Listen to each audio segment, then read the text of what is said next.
নমস্কাৰ। আজিৰ কবিতাৰ শিৰোনাম কবিতা ভালেই নাপায় তাই। কবিতা ভালেই নাপায় তাই। সময়ৰ অপব্যয় মাথো ভাবে।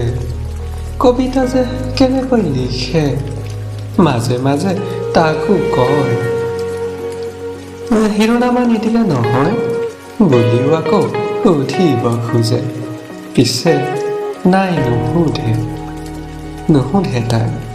কিয় নুসুধিব যদি কোনোবাই হাঁহি দিয়ে? তো হ'ব পাৰে, হাঁহিবওতো পাৰে। আনৰ অজ্ঞতাক ঢাল কৰি ৰসিক হ'ব খোজাটো জানো মানৱ প্ৰকৃতিৰে অন্য এক দুৰ্বলতা নহয়?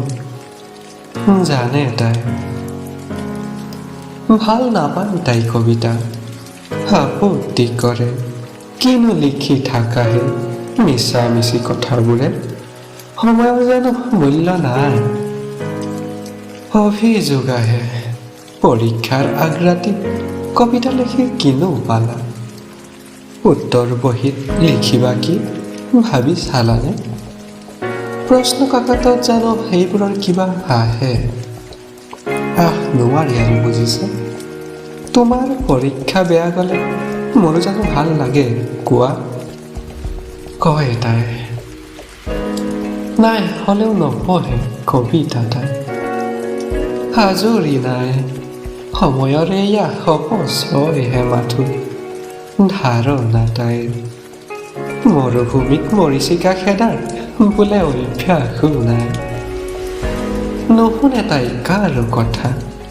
কিয় মই জানো নহয়। অকলশৰীয়া মানুহেহে জানো নিলিখে কবিতা। পিছে কবিতা লিখাৰো এটা বয়স আছে। পৰিপক্ক কবিতা এটা বয়সত লিখা জানো যায়। যৌৱনত কবিতাই পূৰ্ণতা পায় যেতিয়া প্ৰেম হয় ভাবে তাই।